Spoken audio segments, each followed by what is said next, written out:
मेरे प्यारे साथियों, आप सभी का स्वागत है आपके अपने YouTube channel Aftab study classes में।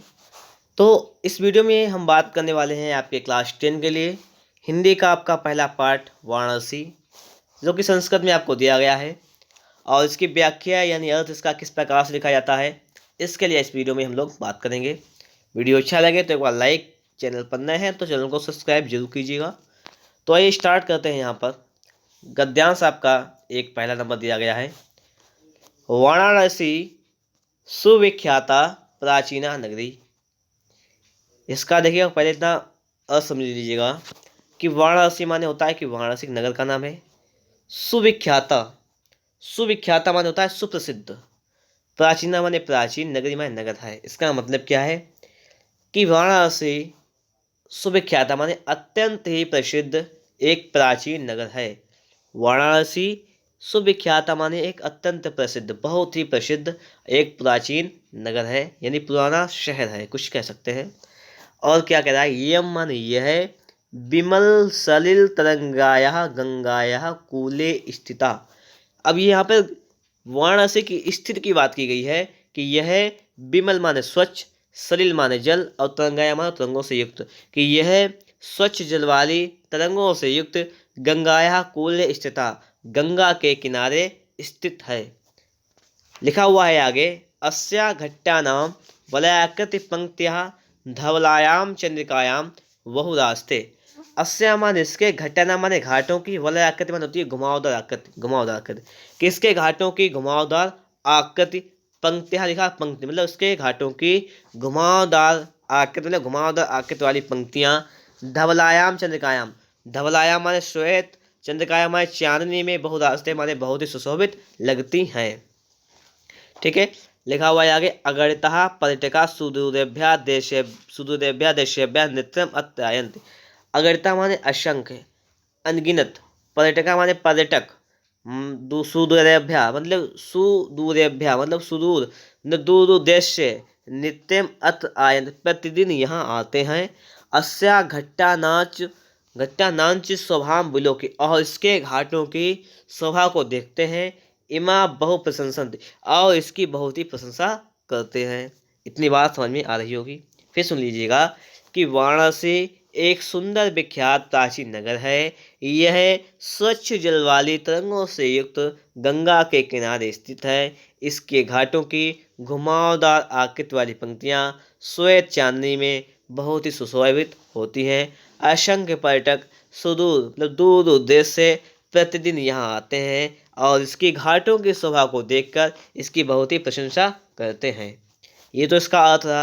अगर आपसे इसका व्याख्या पूछ लिया जाए कि संदर्भ किस प्रकार से लिखेंगे, तो मैं आपको देखिएगा वो भी साथ में बताते चलता हूँ, ताकि आप लोग उसको सही तरीके से सीख सकें और समझ सकें। इसका मान लीजिएगा हमें संदर्भ लिखना है तो कैसे लिखेंगे आप लोग, ठीक है। इसका अगर हमें संदर्भ लिखना है तो संदर्भ कैसे आप लिखेंगे, अगर इसके लिए हम बात कर लें तो इसको समझ लीजिएगा बात आप लोग, ठीक है। संदर्भ क्या लिखेंगे, लिखेंगे प्रस्तुत, ठीक है, प्रस्तुत गद्यांश, प्रस्तुत गद्यांश हमारी पाठ्य पुस्तक, प्रस्तुत गद्यांश हमारी पाठ्य पुस्तक। पाठ्य पुस्तक का नाम क्या है, नाम लिख देते हैं इसका, चलिए। संस्कृत पाठ्य पुस्तक कौन सी आपकी है, संस्कृत परिचायिका। तो आपका क्या हो जाएगा कि प्रस्तुत गद्यांश हमारी पाठ्य पुस्तक संस्कृत परिचायिका, ठीक है। संस्कृत परिचायिका के, संस्कृत परिचायिका के पाठ का नाम लिखेंगे वाराणसी, ठीक है। संस्कृत प्रस्तुत गद्यांश हमारी पाठ्य पुस्तक संस्कृत परिचायिका के वाराणसी नामक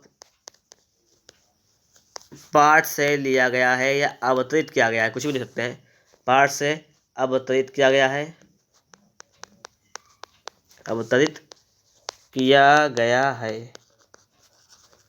ये तो हो जाएगा आपका संदर्भ। अगर हमें यहाँ पे प्रसंग लिखना पड़े, सुन लीजिएगा फिर से एक बार संदर्भ, कि प्रस्तुत गद्यांश हमारी पाठ्य पुस्तक संस्कृत परिचायिका के वाराणसी नामक पाठ से अवतरित किया गया है। लेखक इसमें नहीं होता है, अब लिखना मान लीजिए संकेत का हो जाए, संकेत तो लिखना पड़ता है तो डाट डाट के लिख दीजिएगा, यहाँ से यहाँ तक का संकेत हो जाएगा। संदर्भ प्रसंग लिखेंगे तो इसमें किस टॉपिक पे बात की गई वो लिखना है हमें। तो किस टॉपिक पे बात की गई बताइएगा हमें। यहाँ पर इसमें बात की गई है, इस लिखेंगे प्रस्तुत गद्य अवतरण में या गद्य खंड में, प्रस्तुत गद्य खंड में किसके बारे में बात की है बताइए यहाँ पर। तो प्रस्तुत गद्य खंड में वाराणसी नगर की शोभा का वर्णन किया गया है। ठीक है, शोभा का वर्णन किया गया है, इस प्रकार से आप लिख देंगे, किया गया है। और आपके लिए यहाँ पर मैंने लिख दिया है, व्याख्या इसकी बता चुका हूँ पहले ही आपको मैं। तो इस प्रकार से आप संकेत संदर्भ प्रसंग भी लिख देंगे। अब देखते हैं अगला पैराग्राफ पढ़ लेते हैं, इसको देखिएगा। लिखा हुआ यहाँ पर कि वाराणस्याम प्राचीन काल देव गेह गहे विद्याम दिव्यम ज्योति और देवते। इसका मतलब क्या है कि वाराणसी में प्राचीन काल से ही गेह गे माने घर घर में विद्या दिव्यम ज्योति और देवते, विद्या की अलौकिक ज्योत प्रकाशवान है।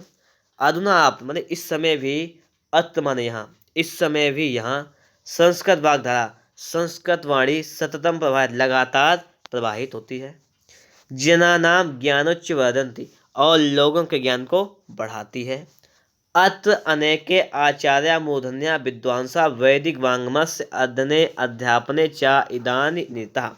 यहाँ पे कहा गया है कि अत्र माने यहाँ, अनेके माने अनेक, आचार्य माने आचार्य, मूर्धन्या विद्वांस, यहाँ अनेक आचार्य समझना यहाँ पर, और मूर्धन्या विद्वान माने होता है उच्च कोटि के विद्वान। वैदिक वाङ्मयस्य मतलब संस्कृत साहित्य का या वैदिक साहित्य का अध्ययन अध्यापने, अध्ययन करने के लिए, और अध्यापन माने होता है पढ़ाने, और चा माने अध्ययन और अध्यापन मतलब पढ़ने और पढ़ाने के लिए इदान नेता यहाँ आते हैं। न केवलम भारतीय, केवल भारतीय ही नहीं अपितु बल्कि वैदेशिका माने विदेशी भी गीर्वाण वांग्या अध्ययनाय अत्र आगच्छन्ति।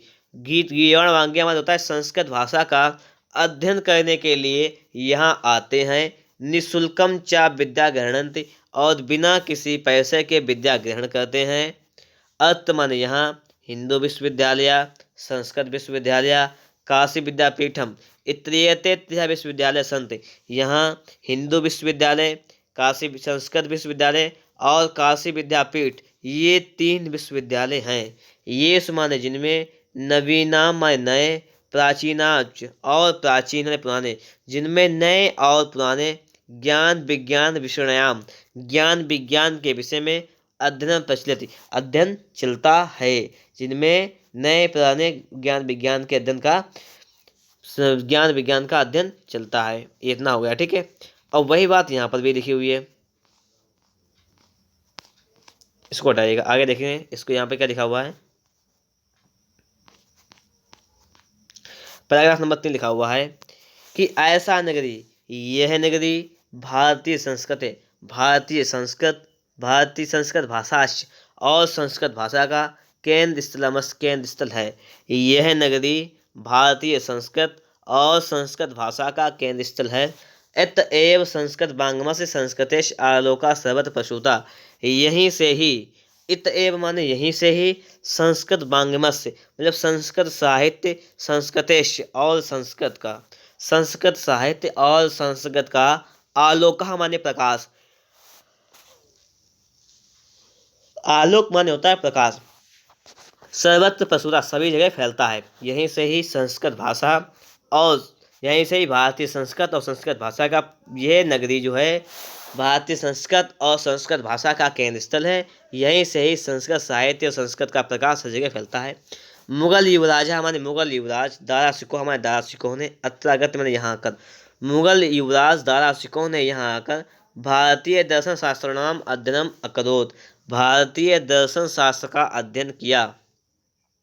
सा तेषां ज्ञानेन तथा प्रभाविता अभवत्, वह इसके ज्ञान से इतना प्रभावित हुआ, ये तो माने कि तेन उपनिषदाम अनुवादा पारसी भाषायाम करिता, कि उसने इन उपनिषदों का अनुवाद फारसी भाषा में कर दिया।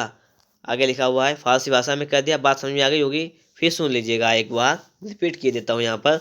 ऐसा नगरी माने यह नगरी, भारतीय संस्कृति माने भारतीय संस्कृत, संस्कृत भाषाश्च केंद्र स्थलम अस्ति, यह नगरी भारतीय संस्कृत और संस्कृत भाषा का केंद्र स्थल है। इत एव, यहीं से ही संस्कृत वाङ्मयस्य संस्कृतेश आलोका सर्वत्र प्रसूता, यहीं से ही संस्कृत साहित्य और संस्कृत का प्रकाश सभी जगह फैला हुआ है। मुगल युवराज दारा शिकोह ने यहाँ आकर भारतीय दर्शन शास्त्र का अध्ययन किया। सा तेषां ज्ञान प्रभाविता, वह इसके ज्ञान से इतना प्रभावित हुआ कि उसने इन उपनिषदों का अनुवाद फारसी भाषा में करा दिया। आगे देखते हैं, अगला लिखा हुआ है, इयम नगरी, यह नगरी विविध धर्माणाम संगम स्थली, यह नगरी विभिन्न धर्मों की संगम स्थली है, मिलनसार है। महात्मा बुद्ध, तीर्थंकरा, पार्श्वनाथ, शंकराचार्य, कबीर, गोस्वामी तुलसीदास, अन्य चा बहवा महात्मा अत्रागत सुयान विचारान प्रसादित। इसका मतलब समझिएगा कि यह नगरी विभिन्न धर्मों की संगम स्थली है। महात्मा बुद्ध, तीर्थंकर, पार्श्वनाथ, शंकराचार्य, कबीर, गोस्वामी तुलसीदास, अन्य चा बहवा महात्मा और अन्य बहुत से महात्माओं ने अत्रागत यहाँ आकर स्वीयान विचारान प्रसादित, अपने विचारों को फैलाया। न केवलम दर्शने, केवल दर्शन के क्षेत्र में नहीं, साहित्य के क्षेत्र में नहीं, धर्म के क्षेत्र में नहीं, अपितु बल्कि कला क्षेत्र या कला के क्षेत्र में भी यम नगरी, यह नगरी अर्थात वाराणसी विविधा नाम कलानाम, विभिन्न प्रकार की कलाओं, शिल्पानाच और शिल्पकलाओं के कृत्य माने के लिए लोके माना संसार में प्रसूता माने प्रसिद्ध है। कि यह नगरी न केवल दर्शन में, साहित्य में, धर्म में, बल्कि कला के क्षेत्र में भी विभिन्न कलाओं, शिल्पकलाओं के लिए संसार में प्रसिद्ध है। अत्रत्या कौशे साटिका, यहाँ की रेशम की साड़ियाँ देश से सर्वत्र स्पहनते, देश विदेश में हर जगह पहनी जाती हैं। अत्रत्या प्रस्तर मूर्तियाँ प्रतिष्ठा, यहाँ के पत्थर की मूर्तियाँ भी प्रसिद्ध हैं। इयम निजा प्राचीन परंपराम इदानीमपि परिपाल्यते, यह अपनी प्राचीन परंपरा का अभी भी पालन कर रही है। तथैव गीयते, कभी भी, इसीलिए कवियों के द्वारा गाया गया है। मरणम मंगलम यत्र विभूषित विभूषणम, कौपीन यत्र कौशयम सा काशी केन मियते।